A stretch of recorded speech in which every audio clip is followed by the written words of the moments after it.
창세기 23장 1절부터 20절까지 같이 읽어보겠습니다.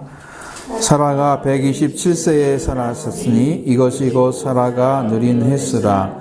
사라가 가나안 땅 가브론 곧 기럇 아르바에서 죽음에 아브라함이 들어가서 사라를 위하여 슬퍼하며 애통하다가 그 시신 앞에서 일어나 나가서 엣 족속에게 말하여 이르되 나는 당신들 중에 나그네여 거류하는 자이니 당신들 중에서 내게 매장할 소유지를 주어 내가 나의 죽은 자를 내 앞에서 내어다가 장사하게 하시오.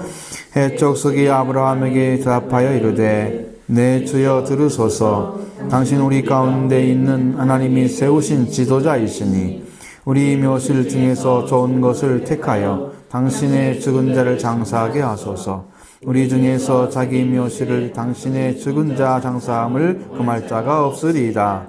아브라함이 일어나 그 땅 주민 헷 족속을 향하여 몸을 굽히고 그들에게 말하여 이르되 나로 나의 죽은 자를 내 앞에서 내어다가 장사하게 하는 일이 당신들의 뜻일진데 내 말을 듣고 나를 위하여 수알의 아들 에브론에게 구하여 그가 그의 반머리에 있는 그의 막벨라 굴을 내게 주도록 하되 충분한 대가를 받고 그 굴을 내게 주어 당신들 중에 매정할 소유지가 되게 하기를 원하노라 하매 에브론이 헷 족속 중에 앉아 있더니 그가 헷 족속 곧 성문에 들어온 모든 자가 듣는 데서 아브라함에게 대답하여 이르되 내 주여 그리 마시고 내 말을 들으소서. 내가 그 밭을 당신에게 드리고 그 속의 굴도 내가 당신에게 드리되 내가 내 동족 앞에서 당신에게 드리오니 당신의 죽은 자를 장사하소서.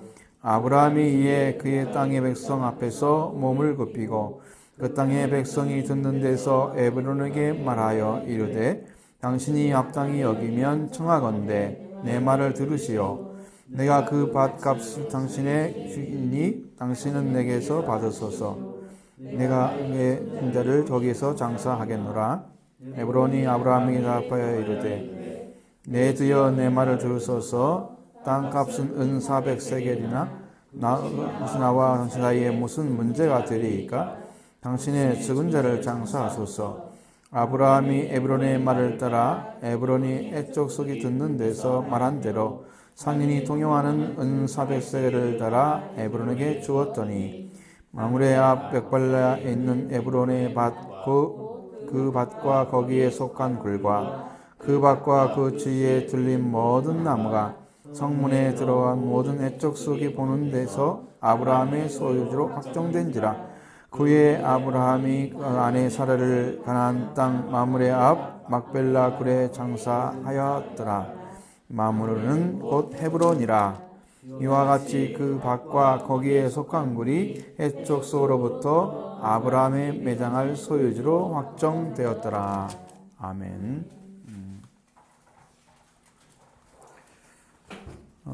그 여생을 이제 함께했던 사라가 이제 수를 다하고 거기서 죽었습니다. 이 나이가 127세를 살았다. 사라가 누린 횟수라 이렇게 기록되어 있습니다. 이제 여기에서 기럇 아르바도 나오고 헤브론 땅이라고 가나안 땅 헤브론 기럇 아르바도 나오고 19절에는 마므레는 곧 헤브론이다. 아니 헤브론 안에 다 들어있는 지역을 지금 상징하고 있는 거잖아요. 그래서 헤브론 땅에서 장사도 하고 그곳에서 살았던 것이죠. 아브라함이 이 지역에 살았던 것을 분명히 알 수가 있고요. 그래서 여기는 아브라함의 어떤 최후의 장소 같아요. 삶의 장소, 마므레 지역에서 거기서 이제 살긴 살았지만 아브라함은 그의 삶이 어떤 그 자기 자신을 위해서 어떤 어디 농사를 지을 수 있는 땅을 사는다든가 그렇게 하지 않고 나그네처럼 살았다는 거죠. 나그네처럼. 대부분 이 소유라고 하는 개념을 갖게 되면 그 땅에 정착을 해야 하잖아요. 정착을 해야 되면 그 사람들과 관계가 굉장히 깊어져야 돼. 그러면 신앙의 삶이 어려워진다는 거예요. 그러니까 대부분의 신앙인들의 깊은 그런 질 가진 사람들은 그렇게 안 살아요. 떠날 수 있는 준비가 되어 있는 거예요. 그냥 땅을 사버리면 안 되지. 매장지는 샀지만 그 전에 땅은 없어요. 근데 성경에 보면 아브라함이 굉장히 부자였습니다. 전체적으로 봤을 때는. 부자였으면 땅을 살만도 하고 지역을 딱 해서 자기 좋은 곳을 골라가지고 거주할 수도 있잖아요. 근데 그걸 안 하는 거예요. 여러분들 어떤 곳에 딱 정착해가지고 그 땅을, 그 지역을 이렇게 살게 되면 거기가 하나님이 신앙생활하면서 하나님 살 수 있는 그런 땅이 아니면 엄청난 그게 거림돌이 되고 장애가 되는 그런 요인들을 만나게 되는 거예요. 그러니까 땅을 안 사요. 많은 사람들은 잘못 이해하는 게 뭐냐면 온유한 자는 복이 있나니 땅이 그들의 것이다. 그러니까 온유한 사람은 땅을 부자로 산다고 생각을 해요. 이 땅의 부자를 좀 생각하는 것 같아요. 그 사람들은. 성경의 이야기는 이것을 이제 어디서 찾아야 되냐면 땅 부자는 이 땅에 존재하는 사람들 의미하는 거예요. 그러면 의인과 악인의 차이고 온유한 자와 차이인데 의인은 땅을 차지하게 돼요. 왜냐하면 생명이 끊어지지 않는다는 의미예요. 그것이 땅을 차지한다는 거예요. 그러나 악인들은 풀처럼 말라버리는 거예요. 그럼 땅에서 사라지는 거예요. 그런 의미에서 얘기를 하는 것입니다. 그러니까 땅을 가진다고 하는 것은 생명이 보존되고 하나님 축복 가운데 거한다는 뜻을 가지게 되는 거예요. 근데 많은 분들이 혼란스럽게 생각해서 그럼 온유한 자 대위변하면 땅을 다 부자로 갖고 되는지 알아요. 영적인 부분인데 다 그것이. 그건 잘 모르죠. 그런 것을 잘 이해를 못하니까. 그러니까 이제 사라가 죽었어도 장사할 곳이 없어요. 아브라함에게는 땅이 없기 때문에. 자기 땅이 있으면 장사할 수 있잖아요. 방법이 있는데. 근데 유대인들의 어떤 그 히브리 사람들의 매장하는 방식은 다 굴에다 매장을 하거든요. 그러니까 산이나 어떤 뭐 이렇게 동굴이 있는 곳을 얻어야만 돼요. 그것이 없으면 장사할 수가 없어요. 막벨라 굴이라고 나오잖아요. 굴에다 장사하는 거예요. 그러니까 그 땅에 그 굴이 있었던 거죠. 그러니까 아주 좋은 매장지라고 볼 수 있는 곳이죠. 그래서 그렇게 했는데 사라가 헤브론 곧 기르아바에서 죽음에 아브라함이 들어가서 사라를 위하여 슬퍼하며 애통하다가 결국은 뭐 슬퍼하고 애통할 수밖에 없는 것은 여러분 뭐 사람은 생명을 살리고 죽이는 건 누가 할 수 있나요? 못하잖아요. 사람이 범죄한 이후로 죽음이 인간에게 왔고 그것을 피해 나갈 사람은 없습니다. 이 땅에. 주님이 오실 때 다시 부활할 수 있는 그 희망은 있지만 죽음은 피해 나갈 수가 없어요. 성경에도 히브리서 9장에도 나오잖아요. 사람에게 죽는 거 정해졌다고 그랬잖아요. 그렇죠? 한 번 죽는 건 정하신 바고 가는 심판이 있다고 그랬잖아요. 그러니까 방법이 없어요. 그러니까 슬퍼하고 애통하는 걸로 그냥 끝내버리면 안 돼요. 이것은. 희망이 없는 거예요.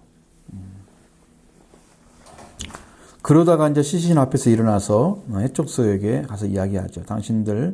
나는 당신들 중에서 나그네이고 거류자이니 당신들 중에 내게 매장할 소유지를 주어 내가 나의 죽은 자를 내 앞에서 내어다가 장사하게 하시오. 자, 일단은 뭘 물어본 거예요? 의중이 뭐예요? 내가 장사할 수 있는지 없는지에 대한 의중이에요. 그 사람들이 반대하거나 싫어하면 거기 장사할 수가 없어요. 그게 중요하잖아요, 지금은요. 그렇죠? 땅이 뭐 있고 없는 거 중요한 게 아니잖아요. 그것에 찬성을 해주면 이제 땅을 살려고 하는 거예요, 지금. 찬성을 안 하면 다른 데 생각해 봐야 되죠. 이런 상황이죠. 그러니까 이제 아브라함의 삶이 굉장히 지혜로워지고 겸손해졌다는 모습을 보여주는 거예요. 그 정도 부자였고 사람들이 굉장히 큰 사람으로 알았어요. 성경에서 꼭 나오는 것처럼 여기도 나오잖아요. 해쪽 속에 이야기하는 거야. 해쪽 속에 아브라함이 대답하여 이르되 주여 들으소서 당신은 우리 가운데 하나님이 세우신 지도자이시니 큰 사람이잖아요. 인정했죠. 그러니까 마음대로 선택해서 그냥 내가 하겠다 이렇게 명령할 수도 있는 거예요. 지도자 정도 위치에 있으면은 그게 가능한 거예요. 그런데 장사하는 것 하나부터 물어보잖아요. 의정을. 이게 지혜가 온 거예요, 이제. 천하만민이 복을 받는 그 자리에 아들을 세우고, 그리고 자기는 하나님을 경외하는, 하나님 외에는 두려움을 가질 존재가 없이 경외하는 자리에 서서 하나님 뜻을 이루었던 그 아브라함이 이제는 강력한 어떤 힘을 가지고, 세상을 지배하는 자처럼 막 떵떵거리면서 살 수 있는 어떤 그런 부분이 있을 수 있잖아요. 자기가 어떤 주인된 사람으로서 어떤 그런 모습을 보여줄 것 같은데 이 모습은 전혀 다른 모습입니다. 그래서 하나님의 은혜를 받은 사람들은 지혜로워지는 거예요. 그러니까 여러분의 삶도 지혜롭게 행동해야 됩니다. 은혜 받은 자로서 아름다운 삶을 꾸려갈 줄 아는 지혜를 찾으셔서 그러니까 제가 이제 들었던 어떤 참 안 좋은 그런 선례들을 보면은 나는 뭐 목회자고 나는 목사고 이러면서 막 어디 믿는 사람들이 이렇게 해주는데 가가지고 좀 야박한 일을 많이 하고 다니는 얘기를 막 들어요. 이게 자기들이 주의 종이라고 하면서 하는 짓은 꼭 이렇게 어디 상인들 올려먹는 짓을 하고 다니는 그런 모습 들어보면 저 사람들이 어떻게 저 지도자라고 할 수 있을까? 그런 모습을 보면서 참 마음이 아프죠. 그런 거예요. 삶의 모습이 달라야 되는데 다르지 않는 거예요. 많이 실망을 하죠. 당신 우리 가운데 하나님이 세우신 지도자이니까 우리 묘실 중에 좋은 것을 택하여 당신의 죽은 자를 장사하게 하소서. 우리 중에 자기 묘실에 당신의 죽은 자 장사함을 금할 자가 없으리다. 그 위에 쓴 사람이 아무도 없다는 거죠. 아브라함 위에 쓴 사람이 아무도 없다는 거예요. 아브라함에게 도전해서 어떤 명령을 내리고 못하게 반대하고 이렇게 할 사람이 없다는 거예요. 이 정도예요, 위치가.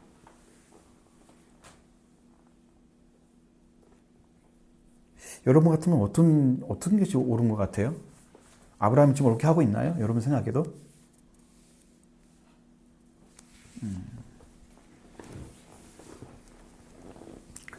이제 아브라함은 또 말을 하죠. 아브라함이 일어나 그 땅 주민 해족속을 향하여 몸을 굽히고, 자, 장사를 허락하니까 이제 몸을 또 한 번 굽혔습니다.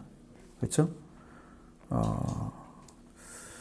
몸을 굽히고 나서 그들에게 말합니다. 나로 나의 죽은 자를 내 앞에서 내어다가 장사하게 하는 일이 당신들의 뜻일진데 내 말을 듣고 나를 위하여 소알의 아들 에브론에게 구하여 그가 그의 반머리에 있는 그의 막벨라 굴을 내게 주도록 하되 충분한 대가를 받고 그 굴을 내게 주어 당신들 중에 매장할 소유지가 되게 하기를 원하노라.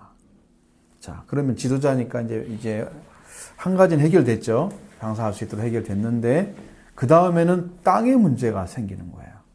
장사를 할 수 있느냐 없느냐는 결정됐고 이제 땅을 어디를 써야 되느냐 그 문제를 이야기하면서 막벨라 굴을 지금 이야기하고 있습니다. 소알의 아들 에브론에게 구하라고 그랬습니다. 그리고 막벨라 굴, 반머리에 있는 막벨라를 주도록 하라. 그 대신에 충분한 대가를 주고, 이건 뭘 의미하겠어요?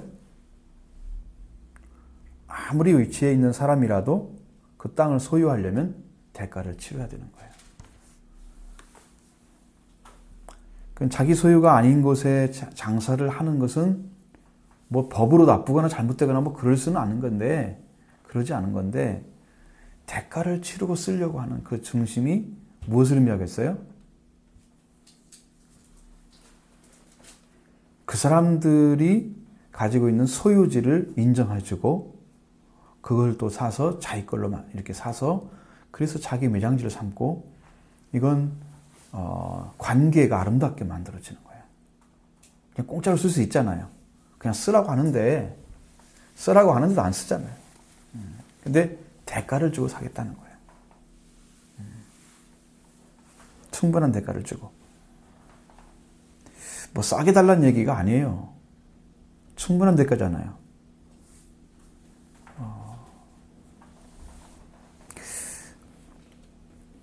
그러니까 땅 주인이 이제 일어났습니다. 에브론이.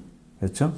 그러면서 해쪽 속 중에 앉아 있더니 그가 해쪽 속 곧 성문에 들어온 모든 자가 듣는 데서 아브라함에게 대답을 합니다. 내 주에 그리 마시고 내 말을 들으소서. 내가 그 밭을 당신에게 드리고 그 속의 굴도 내가 당신에게 드리되 내가 내 동족 앞에서 당신에게 드리오니 당신은 죽은 자를 장사하소서. 이게 또 무슨 말인지 알겠죠?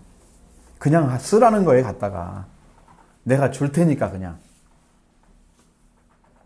대가 안 치르고 그냥 쓰라는 거예요. 대가를 안 치르고 그냥 쓰는 것은 그게 원하는 게 아니에요. 하나님 원하시는 방식이 아니에요. 우리들은 공짜로 얻은 거 참 좋아하잖아요. 근데 어쩐지 마음이 별로 안 좋을 때가 있어요. 그냥 얻는 것이 꼭 좋은 것만은 아니에요. 근데 여기는 대가를 치른다고 하는 의미에서 아브라함은 그들이 가지고 있는 소유지에 대해서 분명하게 인정을 하고 하나님의 지도자로서의 그 위치를 지켜가는 거예요. 꼭 공짜로 써가지고 어떤 것을 얻고 그래서 그 사람을 지도하는 자가 되는 게 아니에요. 지도자 위치는.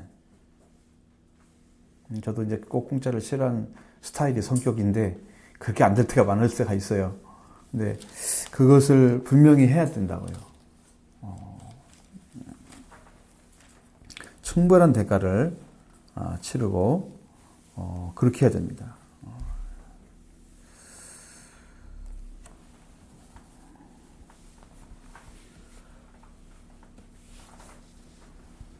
그러니까 이 사람들은 원래 매장 스타일이 좀 달라요. 동굴에 집어넣으면 어떻게 되겠어요? 시신이. 점점 마르면서 뼈만 남겠죠. 그럼 뼈를 나중에 추려가지고 딴 데 또 옮겨요. 지금 처음 그곳에 이제 시신을 매장하는 것만 목적이에요. 그 다음에 또 옮겨야 될 형편인데, 그래도 그렇게 안 하죠. 그래서,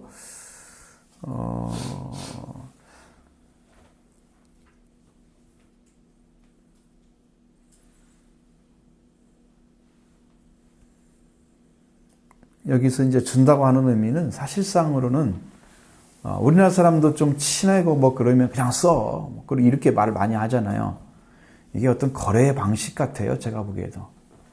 그냥 쓰라는 말이 아니고 그렇게 이제 인심 좋은 사람들 있잖아요. 어떤 사람은 인정하면 그냥 그 사람은 그냥 이렇게 써도 되는 것처럼 이렇게 인정해주는 그런 분위기 있잖아요.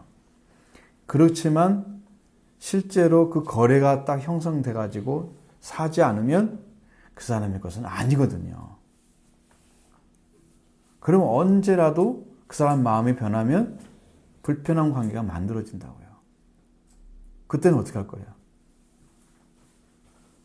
괜히 줘가지고 지금 우리 쓰도 못하고 어쩌고 이럴 거 아니에요. 그래서 그런 서로 불편한 관계를 아브라함은 미연에 방지를 하는 거예요.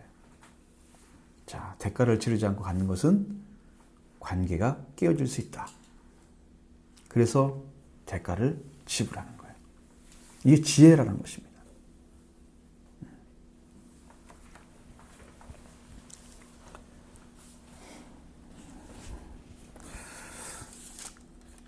그냥 쓰라고 이제 에브론이 얘기하지만 아브라함이 다시 백성들 앞에 몸을 굽히잖아요. 12절에 보면 또 한 번 몸을 굽힙니다. 그렇죠? 굉장히 겸손한 태도죠. 참 아름답습니다. 그 땅의 백성이 듣는 데서 에브론에게 말하여 이르되 당신이 합당히 여기면 청하건대 내 말을 들으시오. 내가 그 밭값을 당신에게 주리니 당신은 내게 받으시오. 내가 나의 죽은 자를 거기에 장사하겠노라. 드디어 이제 성사가 됐습니다. 그 말을 듣는 에브론이 아브라함에게 말을 하는 것은 내 주여 내 말을 들어서 땅값은 은 400세겔이니 그것이 나와 당신 사이에 무슨 문제가 되리이까? 당신은 당신이 죽은 자를 장사하소서. 거저 주는 것처럼 말을 하지 마신 400세겔이라고 말을 해주잖아요. 그렇죠? 그럴 수밖에 없는 거예요. 그렇게 해야 돼요. 여기는 이제 은으로 따지면은 이 세겔이라는 것은 노동자가 4일치 값을 치르는 거예요. 지금 노동자 값이 얼마나요? 하나요? 우리나라 돈으로 하면 비장금 같은 데는 뭐 10몇만 원 넘어가죠. 좀 잘하는 사람들은. 그리고 또 그냥 뭐 아주 형편없이 하는 사람들은 굉장히 작은 값에도 일할 수 있고, 그죠? 그러니까 뭐 그거는 최저치 아니라 중간치 정도를 좀 잡아보면 나올 거예요. 4일 정도 한 세겔이. 근데 400세겔이면 얼마나 됐겠어요? 거기다 곱하면 돼요, 거기다. 그 정도 값이에요. 이게 비싼 값은 아닌 것 같아요, 보니까. 뭐 그렇게 큰 지금처럼 뭐 이런 시대가 아니기 때문에.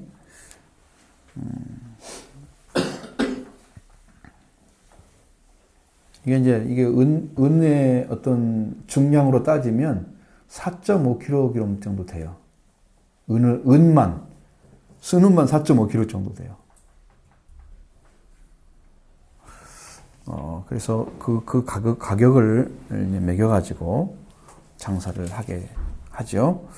아브라함이 에브론의 말을 따라서 에브론이 해쪽 속에 든 데서 말한 대로 상이 통용하는 은 400세겔을 달아서 에브론에게 주었다. 그리고 마므레 앞 막벨라에 있는 에브론의 밭과 그 밭과 거기에 속한 굴과 그 밭과 그 주위에 둘린 모든 나무가 성문에 들어오는 모든 햇사람이 보는 데서 아브라함의 소유로 확정되었다. 자, 돈을 주고받는 걸 성문 앞에서 다 사람들이 보는 데서 이렇게 한 거죠. 거래를. 그러니까 그 사람들도 우리도 봤어. 누구 거야, 뭐 누구 거야? 라고 딱 확정하죠. 뭐 그때는 뭐 서류가 필요하겠어요. 뭐가 필요하겠어요. 그런 것은 다 나그네를 돌아다니는 사람들인데. 그러면서 이제 헤브론이 아브라함의 거점이 되는 거예요.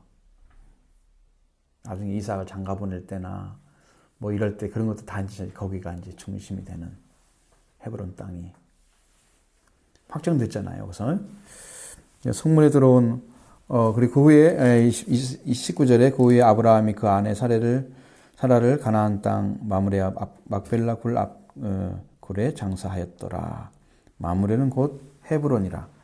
동일한 지역인데 이제 말을 좀 어느 지역에서 어떤 지역, 여러분 뭐 전주 시내에서도 뭐 구를 나누면 또 덕진구 이렇게 나오는 것처럼 어떤 지역에서 어떤 부 이렇게 얘기를 하는 거예요. 헤브론에 속한 땅인데 여기 기랏 야림 뭐 이렇게 정하는 것이죠.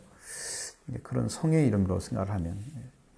그래서 다른 얘기 안 해요. 20절에 거기에 속한 굴이 헷쪽 속으로부터 아브라함이 매장한 소유지로 확정되었더라. 이 이야기 한 가지예요. 이 3장에는.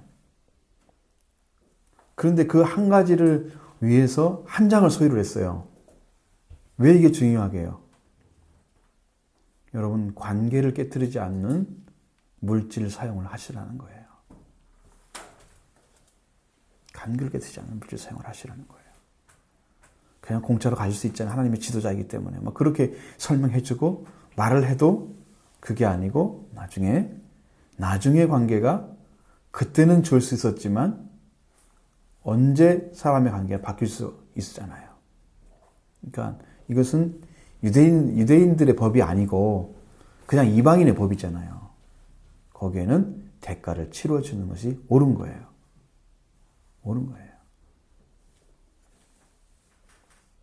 오늘 뭐 교회에다가 바치는 것처럼 그런 의미가 아니잖아요. 이것은요. 그렇죠? 뭐 여기는 별 의미가 없잖아요. 거기 그 정도면 여러분 충분히 보실 것 같고요.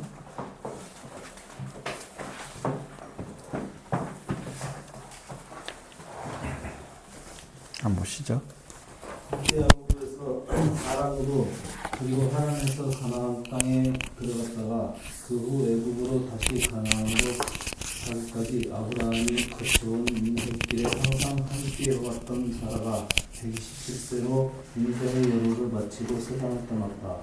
믿음의 사람 아브라함도 그 자신의 힘으로는 아내의 죽음 앞에 슬퍼할 수는 있어도 그녀를 다시 살릴 수는 없다. 그리고 자기 자신의 생명마저도 죽음에서 건져내어 다시 살리는 능력은 없다. 아무리 위대한 사람이라 할지라도 인간인 이상 사랑하는 사람의 죽음을 슬퍼할 수는 있어도 살릴 힘은 없는 것이다. 사람들이 이 사실을 망각하고 무지하고 교만하여 하나님을 거역한다. 세상에 알려진 재력가, 권력가, 지식인이라 할지라도 인간인 이상 한 사람의 나그네에 불과하며 아브라함처럼 죽음에 이른 사랑하는 사람을 위해서는 매장지를 구하는 것 외에는 아무것도 하지 못하는 것이다. 이것을 믿고 있는 사람이 어리석게도 사람 위에 올라서서 지배자의 행세를 하는 것이다. 네. 한 가지 의미를 찾자면은 사람은 생명을 죽일 수는 살릴 수는 없다. 얘기예요. 그렇죠. 우리가 어떤 사람이 죽음을 지켜볼 뿐이지 살지 못합니다. 옛날에 제가 태능교회 교육파트를 하고 있을 때 거기 장로님이 버레스에서 돌아가셨어요. 근데 그 장례를 집례하시는 목사님이 그 얘기를 하시더라고요. 나는 장로님을 위해서 아무것도 할 수 없습니다. 그것이 너무 안타깝습니다. 그 얘기를 하시는데 참 저도 안타깝죠. 그 사람이 할 수 있는 게 뭐가 있어요? 죽은 자 앞에 아무것도 할 수 없습니다. 근데 그 교회에서는요, 그분이 정말로 인자했어요. 제가 경험했을 때 참 훌륭한 분이었어요. 집은 그렇게 부자는 아니었어 보니까. 근데 굉장히 영적으로 느낌이 다른 분이었어요. 겸손하시고. 그분이 희생되더라고. 희생되니까 교회가 술렁거리죠. 살릴 수가 없다는 거예요. 뭐 그걸 살릴 수 없다는 것에 대해서 우리가 뭐 절망하고 그럴 필요가 있나요? 그거 아니잖아요. 우리는 죄 때문에 이미 죽음이 왔고, 나 자신도 죽음도 살림도 내가 사는 것도 마음대로 할 수 없는 인간이 누구의 죽음을 가지고 얘기를 해요. 사람이. 그건 교만한 거죠. 그렇죠? 교만한 것입니다. 나도 내가 죽을 수밖에 없는 죽음에 속한 몸을 가지고 있잖아요, 우리가. 영은 그리스도 안에 살았지만 육은 죽을 수밖에 없는 육을 가지고 있는 우리가 누가 무슨 얘기를 해요? 그걸 가지고 얘기할 수가 없죠. 그래서 이제 겸손해야 된다는 거예요. 여기서 말하고 하는 것은 하나님 앞에 겸손해야 된다는 거예요. 우리의 죽음 자체도 좌우할 수 없는 무력한 인간인 것을 인정하고 하나님 앞에 겸손한 자가 되는 거예요. 근데 그 문제를 지금 이야기하고자 하는 거죠. 다른 것은 뭐 별로 의미가 없는 것 같아요. 예.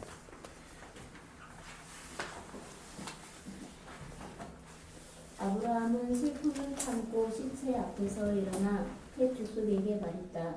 나는 당신들 중에 나그네요 무고한 자니 청컨대 당신들 중에서 내게 매장지를 주어 소유를 삼아 나로 인해 죽은 자를 내어 장사하게 하시오. 아브라함은 해 족속으로부터 하나님의 방백으로 존경받았다. 아내의 죽음 앞에 서 있는 아브라함의 영적 자각은 자신의 인생의 여로에 있는 한 나그네에 불과하다는 것을 깨닫고 있다.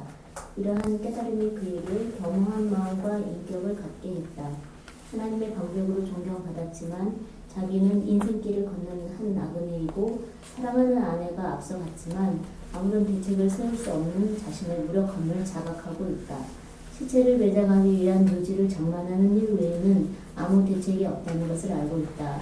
거기서 그는 사라를 위해 해 족속에게 매장지를 구하고 있다.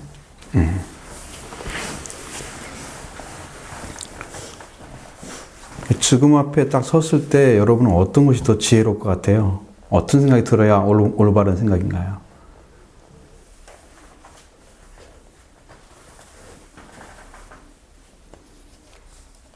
사실 여러분이 죽음 앞에 서 보셨나요?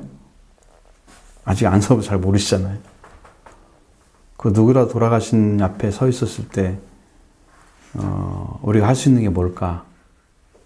저는 우리 아버지 돌아가신 걸 알고 있기 때문에 그러니까 사실 할 게 없는 거죠. 오직 의지하는 것은 하나님밖에 없더라고요.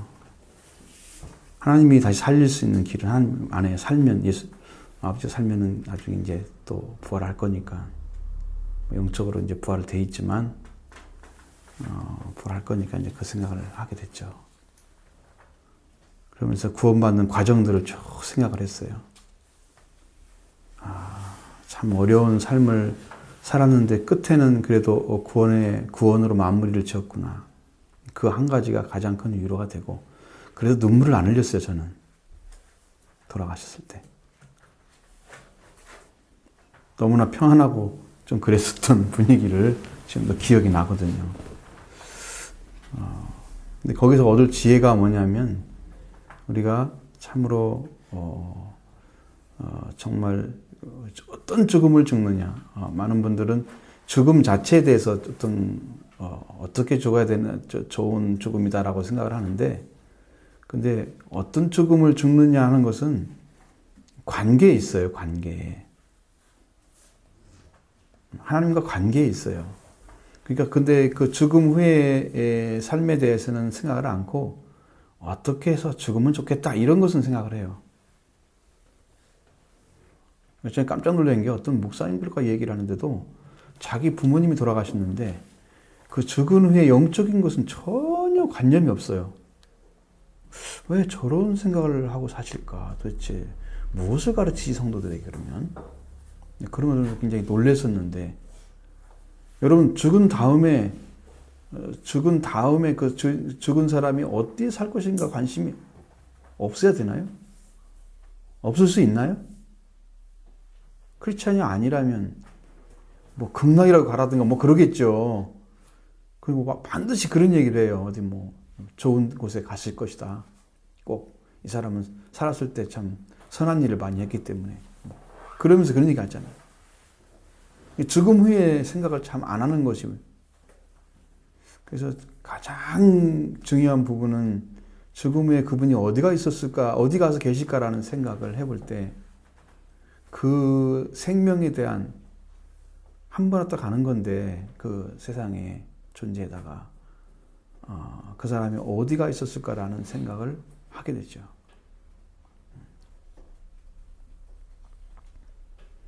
예, 아브라함은 자기 아내를 위해서 매장지를 구하는 것 외에는 할 일이 없었다.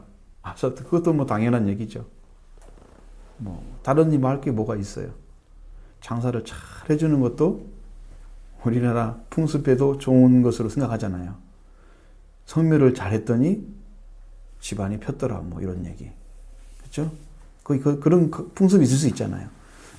뭐 세상 것이니까 그런 거지만 뭐 인간의 모습은 다 비슷한 것 같아요. 아브라함도 역시 그 이상은 할 수가 없는 그런 연약함을 가지고 있습니다. 그 다음 보시죠. 아브라함을 하나님의 방백으로 존경하는 해족족은 묘지의 가장 좋은 곳을 자유롭게 골라서 죽은 사람을 장사하기를 허락했다. 아브라함은 수알의 아들 에브론이 소유한 반머리에 있는 막벨라 굴을 충분한 대가로 사고자 하였다. 에브론은 굴뿐 아니라 굴이 있는 땅까지 주려고 했으나 아브라함이 굳이 대가를 치르고자 하므로 할 수 없이 은 400세겔을 받고 막벨라의 굴을 팔았다. 아브라함이 어떻게 하든지 땅값을 치르고자 한 것은 가장 사랑하는 아내에 대한 남편으로서의 예의였다. 그러나 아브라함이 아무리 사라를 사랑했어도 그녀를 위해 할 수 있는 일은 묘지와 그것을 사기 위한 대가뿐이었다. 그 이상의 무엇을 바쳐도 아무 소용이 없었다. 아마 이런 거예요. 자기 아내가 지금 묻혀 있는 곳인데 사람들이 그 땅을 공짜로 쓰고 있다고 생각하면 그 아내에 대한 도리가 아닌 거죠. 무슨 욕도 얻어먹을 수 있고 무슨 말을 들을 수도 있잖아요. 사람들에게 좋지 않은 말 할 수 있잖아요. 사람들이 공짜로 쓰고 있다 뭐 이러면서. 그렇죠? 그러니까 그런 소리를 전혀 안 들어야 되냐. 아내에 대한 예의죠. 그게 죽은 자에 대한 그런 거예요.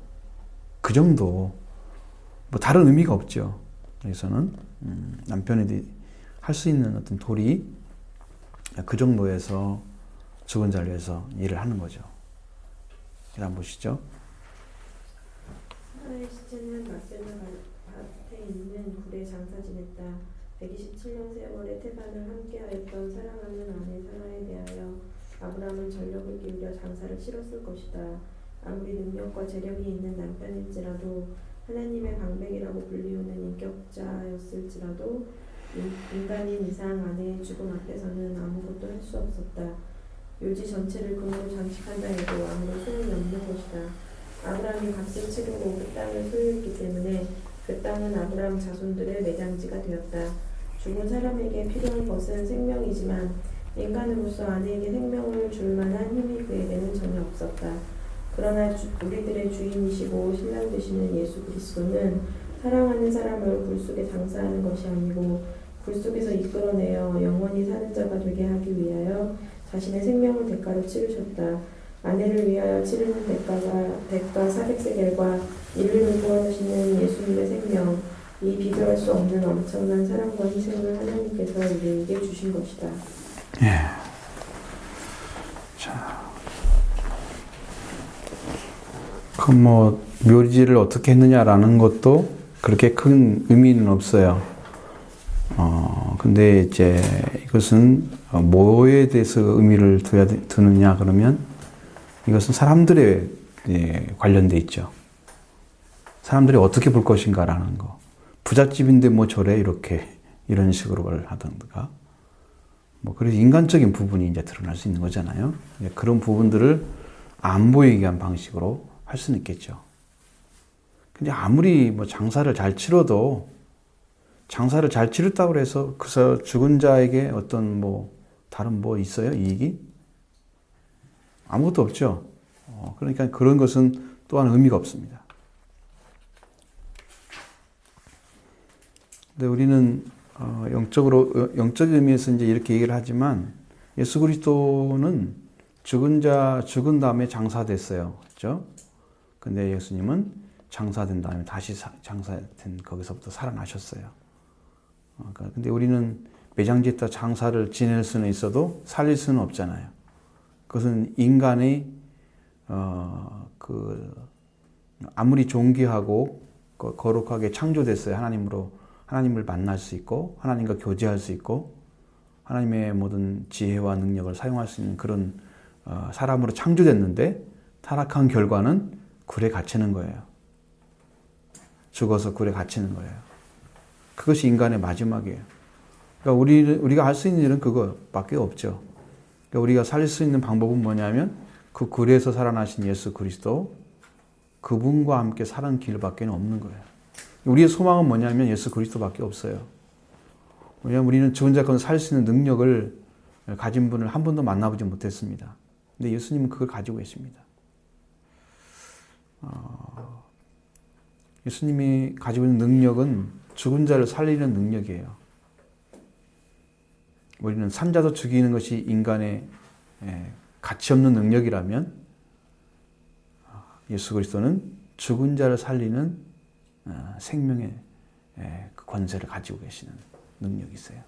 그러니까 그 의미는 상당히 다르죠. 너무 다릅니다. 다른데 역시 뭐 이것도 의미 있는 건 아니에요. 여기 관계에서 우리 이해를 시키고자 지금 말씀하신 것 외에는 없죠. 장사에 대한 얘기는 끝났습니다. 이걸로. 이걸 통해서 더 이상 이야기할 것도 제가 없고요. 여러분과 대화를 하는 것이 남아 있습니다. 시간이 엄청 남았습니다. 오늘.